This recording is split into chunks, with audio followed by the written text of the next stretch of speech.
So we're continuing the Mamaar of Balayla Unoded Oshna Samarach that was said in Tafshin Chafei 1965 in Parshas Tzav.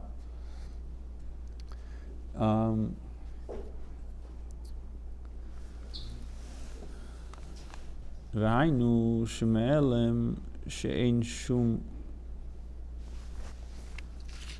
So continuing Ois Zayin, the seventh paragraph. היינו שמעלם שאין שום shame במגילת Esther, the concealment in the Megillah itself that no name of Hashem is mentioned. In Avdei Kriyas Megillah nimshach gilui oyer. Through the reading of the Megillah, there's a drawdown of light. And the revelation that comes from the Megillah is a revelation from the essence of Ein Sof, from the infinite of Ein Sof, that is even higher than Shem, higher than names. So that's what really the Tzemach Tzedek was trying to emphasize, that the essence, that in the truth is that Elam, when there is a concealment, that no name is mentioned in the Megillah, it shows us about the greatness of the Megillah. The fact that the name of Hashem is not mentioned there shows us the great miracle of Purim, of what happened, and how it's connected to the essence of Ein Sof that is higher than names. In the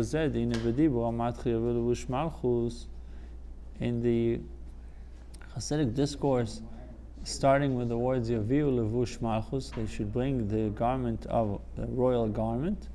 Mevuar, it explains in Torah, the Alter Rebbe explains,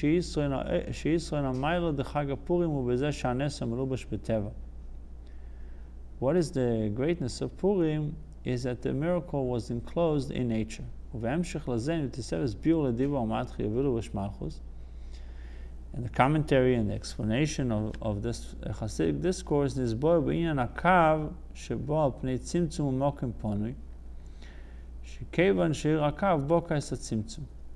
says over there, it speaks about the kav. Kav, we spoke, the contracted light. It came through contraction, and mokum, meaning the place had to be vacated in order to allow this revelation to come into place.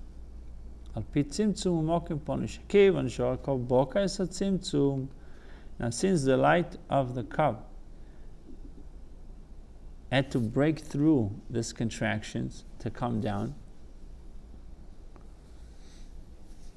so you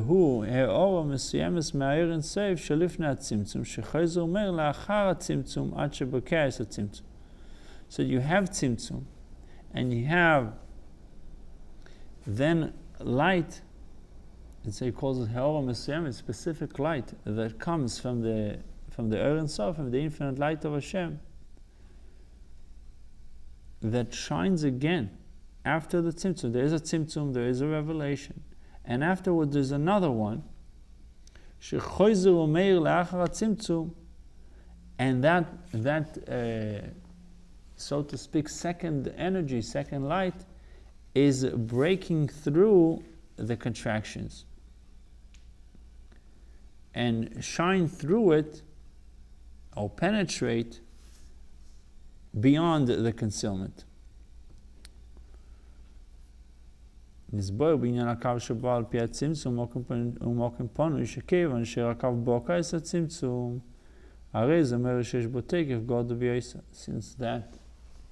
light, that energy is able to break through the boundaries, it shows that it comes from a very high source and it has a great intensity.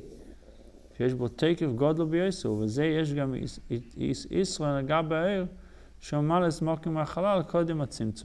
says that light itself has even a superiority to the original light that was here before because in order to create the world,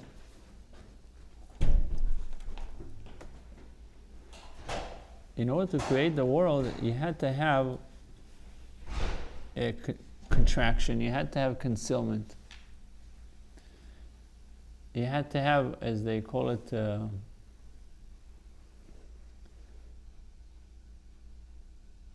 pinui mokim, meaning that the place was cleared up. Place was cleared up.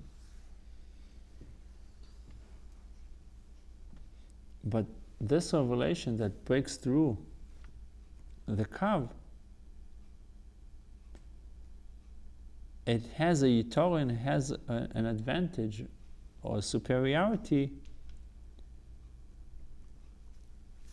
even compared to this original light that was here before everything started. Meaning before the world came into being, there was godly energy in the world, and there was godly energy. It wasn't yet termed the world, but there was godly energy. God had to conceal it and bring the light of the kav. The light of the kav comes down. There's another light that breaks through the kav, breaks through the boundaries, breaks through the screens. He said that light that breaks through the screen has a superiority even over the original light that was here before everything started, before Tzimtzum Harishon, before the original contraction.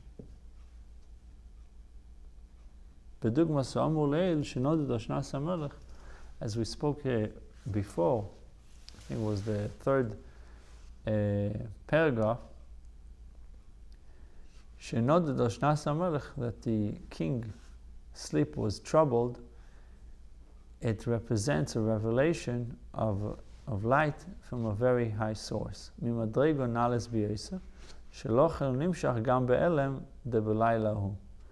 And because that it's coming from such a high source, it has the capability of going into a place that is completely dark, that is completely concealed. Lailahu. Lailahu is a place that is completely represents a total concealment. The revelation of the kav, the HaKav, the contracted light, it's the straight light that comes down, which we said before, it was the level of Mordechai, Bechinas Mordechai. And to that, it adds Chayav in Dibur Matchil, the Mamaar Chayav Inish Levesum Puya, that a person has obligation, Chayav, a must drink on Purim. Inyan Nali Yesa B'Chag Purim. It says that if it's something Nali Yesa, something greater about Purim, Sheshom Nisboyer Amayla Yisera Dehodu Kiblua B'Yimei Achashverosh. So over there he explains what was the greatness of Purim. The Hodu Kiblu B'Yimei Achashverosh Legabe Akdomas Na'aseh Nishma Shoysim B'Zman Matan Torah.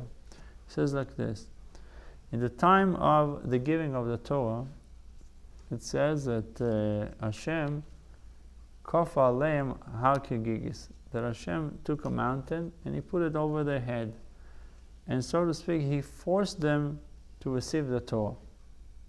But nevertheless, and consider that they accepted it willingly. Why? Why are we considering it that? Why do we consider that they accepted it? That they accepted the Torah willingly, if they were forced to accept it? Because in the days of Achashverosh, they kimu v'kiblu, they went back and received the Torah on their own will. And it's explained in Torah that in the writings of the Alter Rebbe that the acceptance, that what they received, what they accepted, what they took upon themselves in the time of Mordechai and the time of Esther, it has advantage over Matan Torah itself. So in the same vein that we said that the revelation of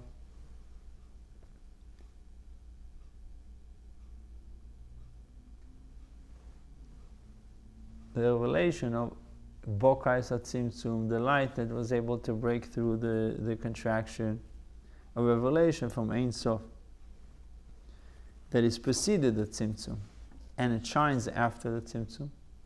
It's like I'm almost picturing it like you have you're breaking through.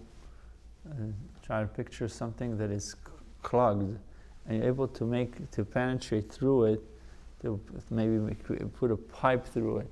And once the pipe is there, you drill through a rock, or you drill through the mountains, and they put a pipe from one side to the other. So now they can, through this pipe, they can infuse a lot of whatever it is that they're putting from one side to the other, liquids, energy. So in this case, it's like it's contraction, it comes down, it's being minimized and condensed, and finally reaches the lowest of the lowest places. And then you have another light that now comes down, and it's so powerful that we're saying that it's even stronger than the light that was here before. The same idea when it comes to Mordechai and Esther. We said that at that time, the time of Mordechai and Esther, the acceptance of the Torah, the mental state that Jews were at that time, and they accepted the Torah, was greater acceptance than in the time of the giving of the Torah. Like we're saying that it's greater light than the time that the world was, that the energy that preceded the world, preceded the contraction. The energy that preceded the contraction is like Matan Torah. And the energy that comes after is like this light that breaks through the contraction, is like the energy that was revealed in Purim. The energy that was revealed in Purim was so powerful that it's greater than Matan Torah. Is it the light itself is greater? Like there's just more power? No, it's the source that it comes from. Or like when you channel, it's the source that it comes from, the Ein Sof. It's the root where it comes from. Because like water in a hose, like if you're just gushing water, it's one thing. But if you squeeze it and all of a sudden it's the same source, but also there's like more condensed, you can make it shoot out really right. strong. No, but it's just, I know what you're saying. It's not like you're saying a pressure wash that you bring it through pressure. In a way, maybe you can say that there was, since the Tzimtzum was there and then created some kind of an opening, and then comes so much greater power that Boka, because he writes also that he uses the word kav, being a kav sheba al pi tzimtzum mokim panui. And he writes that it's a aura, it's a revelation from Ein Sof that was there before the contraction, that now shines again after the contraction was done. And he calls it boikea, meaning it breaks through the contraction but shines through it. It's an interesting concept. But anyway, so he writes, Omnum gilu izu v'chinas Yoshu v'chinas Mordechai. The Yoshu is Mordechai, the revelation of Mordechai, the straight light. Then he adds, and we said that they accepted the Torah to a greater level.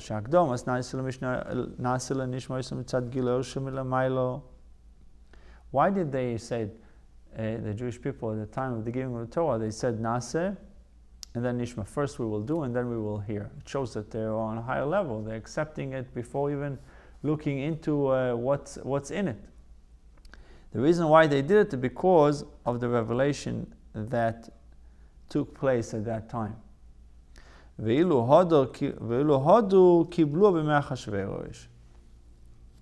afterward they accepted it in the time of Achashverosh. So what that they received in the time of Matan Torah because of the revelation from above, and what they received in the time of Mordechai and Esther was because of the revelation from below. It's that the work that they did, that it's the bouncing light that gave them the power to have a greater acceptance even without the bells and whistles of Mount Sinai, God comes down, the world goes into silent, and koilus uvrokim, or thunders and storms. There's no production, time of concealment. But since there was a choizer bouncing a light, they were able to accomplish a greater acceptance. The bouncing light, it's not a different light, it's just a light that's being reflected off the bounce. We're talking about the actual reflector that's reflecting the light, not a different source of light. No, bouncing light, they mean that there is that it's a light that is now generated after you did your part. I mean, there's a light that comes from above, you utilize that, you took advantage of it, but then there's a new light that's being produced. That light is called the bouncing light. Not necessarily we're using the same light that bounces back. It could be even mean that a new light comes down with a much greater light. Because there you prepared, now you did work yourself, you enabled a greater light to come in. There's an idea in boats that the sunlight is more harmful to your eyes being reflected off the water than from the actual sun. Right. So Right. somehow the water magnifies. Right, or amplifies it, yeah.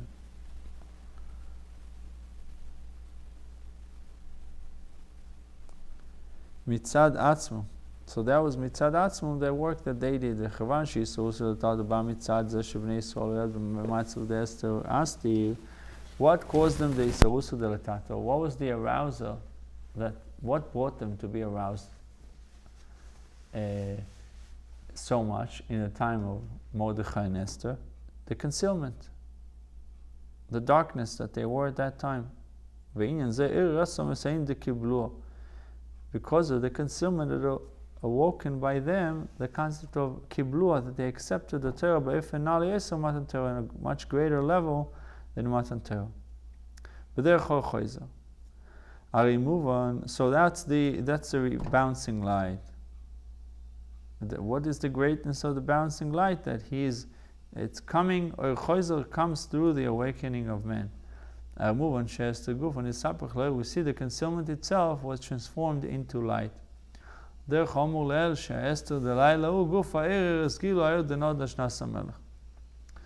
what is understood?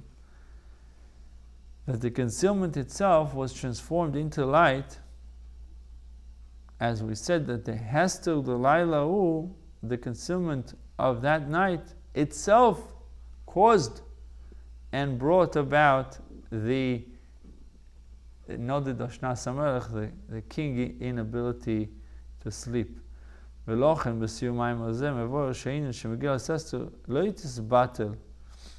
at the end of this Mamaar in Torah Oyer,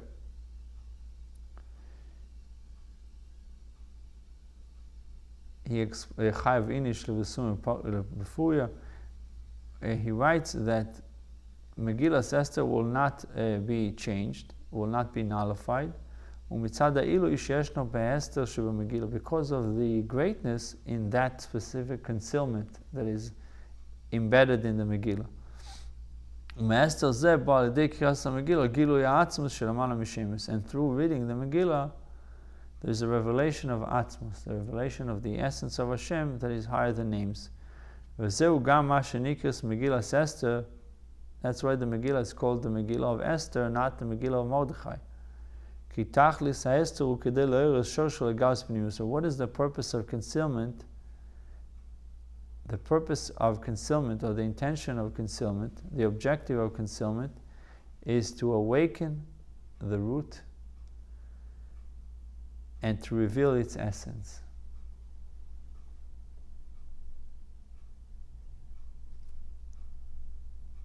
V'zeu inyan Megillas Esther. Da'aynu ha'isgalus de Esther, to reveal the concealment of Esther. Sha'Esther gufa, what is the concealment? What is the pnimius, the innermost, will be revealed. Sha'Esther gufa yoyer, the concealment itself would shine. Not only that the concealment will have a light that comes outside of it and would shine, meaning you have a concealment and then you have a light that comes outside from the outside and brings light to the concealment, and now you can see. So that's not what we're talking about.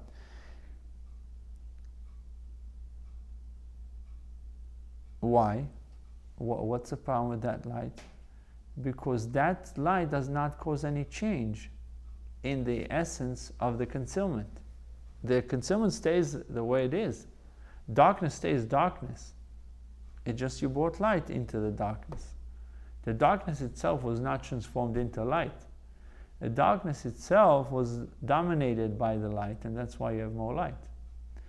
At 2 o'clock in the morning, it's dark in the room, you're lighting meaning that the room, the darkness is not there. Darkness is there. You just brought something from the outside. You did not change it. Once you close the light, darkness is back into, right? Darkness back into place. Right. But we are dealing with much greater revelation, which is called Laila Kayom Yoyo.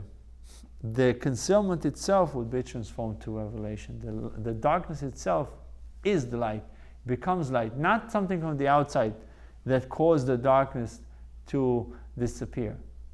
The darkness itself becomes light, like we said that the Laila Hu, the concealment itself, the such thick, heavy duty concealment, brought about revelation. It's the concealment itself that brings the revelation. It's not something from the outside that brought revelation. It's that very concealment. Why? Because in that very concealment, what's embedded in it is the essence is embedded in it. Shezeu al derech ma shekosu, just explaining it in Yeshaya, it's written, Prophet Yeshaya tells us, the light of the moon, light of the Levana, would be like the light of the sun. It will be a time that the light of the moon will be as powerful as the light of the sun. Okay? And this is the verse that the Mamaar starts in the Kutei Parshas Tzav. He writes, Sheiyeh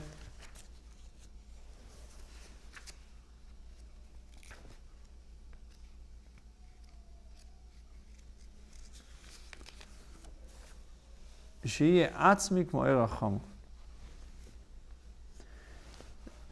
The moon today does not have light on its own. All the light that the moon has, it receives from the sun. But in the time of Mashiach, the time of Mashiach, the moon will have oir atzmi, will have its own light, will generate its own light, not receiving from the sun. Just like the sun has its own light, the moon will have its own light. So obviously the light of the moon would be like the light of the sun, that they would have that the Levana, the moon would have its own light. And moreover, he writes in the Mamaar that the night would shine more than the day. The concealment itself would shine more than the day. Why? Because darkness and concealment that was transformed into light has an added advantage, has an added power. Light that is light is beautiful, but darkness that was transformed into light, and so it says Baal Tshuva is greater than a tzaddik. Someone that transformed his or her reality has a much greater light. It's come from the darkness. The darkness itself produces a greater light. Shelayla yoir od yeser masher hayeh. Light would shine more than the day. And this is the end of this Mamaar. Okay.